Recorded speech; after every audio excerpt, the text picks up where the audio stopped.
Hi Littles, it's Gramma Bren, and I'm going to read to you a story from Disney today called Lady and the Tramp. Lady and the Tramp. This is a story of a lovely lady and a rascally tramp whose hearts are bound by loyalty and love. It was Christmas Eve at the home of Jim Dear and Darling. Many brightly wrapped presents sat under the tree, but one was particularly cheery. Jim Dear picked it out first and handed it to his bride, saying, "It's for you, Darling." And as Darling lifted the lid off the box, out jumped a cuddly cocker spaniel puppy.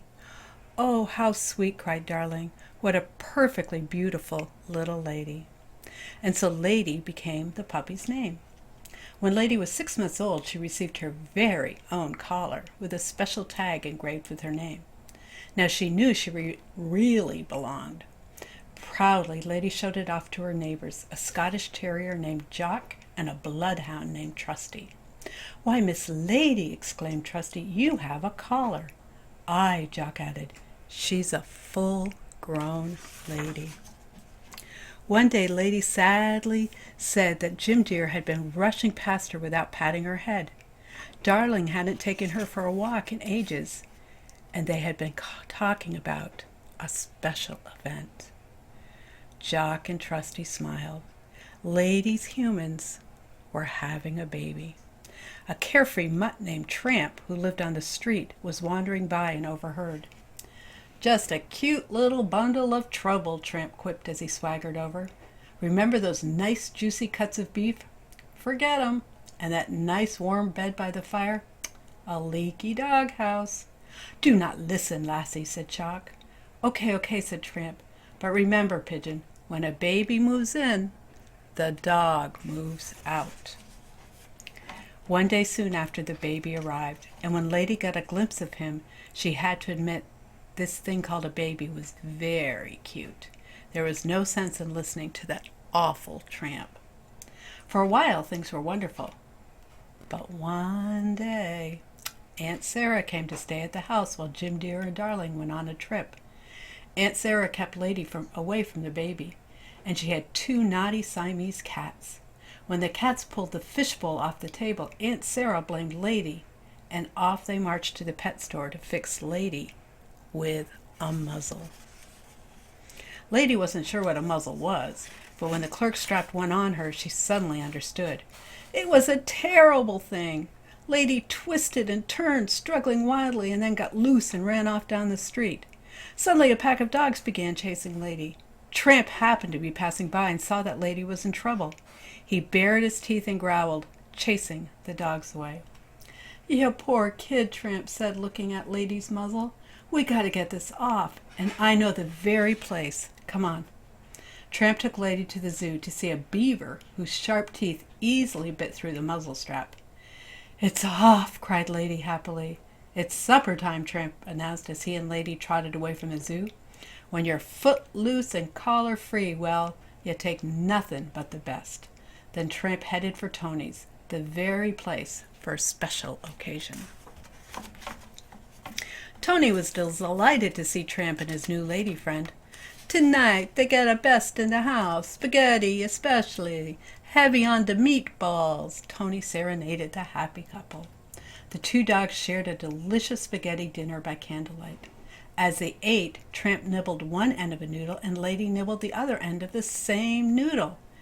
They nibbled and nibbled that noodle until they kissed. Nose to nose, staring deeply into each other's eyes, Lady and Tramp fell head over paws in love. After their romantic dinner, the 2 dogs walked to the top of a hill. Above them they saw the twinkling stars in the sky. In all this beauty, Lady forgot about Aunt Sarah and her cats. She felt happy and in love. The next morning, however, Lady realized she should be home, and Tramp agreed to take her back. First, Tramp decided to sneak into a hen house and chase chickens. Lady hated every minute of it, especially when the farmer began to chase them. Lady was caught and taken to the pound. Lady was ashamed and afraid. The other dogs told her she'd be released soon, for she had a collar. Sure enough, a guard came for Lady. "You're too nice a girl to be in this place," he said, handing Lady to Aunt Sarah. Lady was happy to be home again, but it didn't last long. Aunt Sarah chained her to the doghouse. Lady was so lost in unhappy thoughts that she didn't see a huge rat climb into the backyard. But when it ran in front of her, she took off after him, barking and growling, only to be stopped short by her chain. She watched the rat climb up the side of the house and through the baby's window. Lady barked with her whole heart. Luckily, Tramp heard Lady barking. He raced into the yard and over to Lady. "What's wrong, Pidge?" he asked. "A rat!" cried Lady. "Upstairs, in the baby's room." Tramp raced up the back porch and into the baby's room and attacked the rat. He knew it was up to him to protect the baby. Lady broke loose and ran into the baby's room too, in time to see the rat escape from Tramp and climb into the baby's crib. But Tramp flew at the rat, saving the baby from harm. However, Aunt Sarah did not see the dead rat. She only saw 2 dogs and an overturned crib.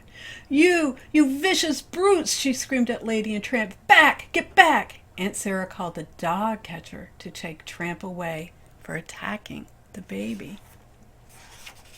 Just then, Jim Deer and Darling came home, and Lady led them up to the baby's room to show them the dead rat. All at once, everyone understood. Tramp hadn't been trying to hurt the baby. He had saved it. Was there time enough to stop the dog catcher's wagon before Tramp ended up at the pound? Outside, Trusty and Jock heard about Tramp saving the baby and decided to go after the dog catcher's wagon. "We'll track him down," yelled Trusty as they ran. "And then?" asked Jock. "We'll hold him at bay." The brave Trusty followed Tramp's scent and chased down the wagon, but his barking scared the dog catcher's horses. They reared up and tipped the wagon over, pinning Trusty under a wheel. Jock began to howl. Would he ever talk with old Trusty again? As it turned out, Jock had nothing to worry about. In fact, good old Trusty hobbled out to go visiting with Jock the very next Christmas, and the first place they visited was the home of their dear friends, Lady and Tramp. That's right, Tramp had finally traded in his wandering ways for a collar and a home with his lady, and now they had puppies, Scooter, Fluffy, Ruffy, and Little Scamp, who looked just like his dad. What a happy home and family. Aw, I love that. Sometimes, boys and girls, life gets messy, just like it did for Tramp and for Lady and the dog catcher and all that stuff. But if you believe in God, His Word tells us in the Bible that He works all things together for good. Just like He did for Lady and Tramp, He can do it for us. Just ask Him. Okay, until next time, God bless.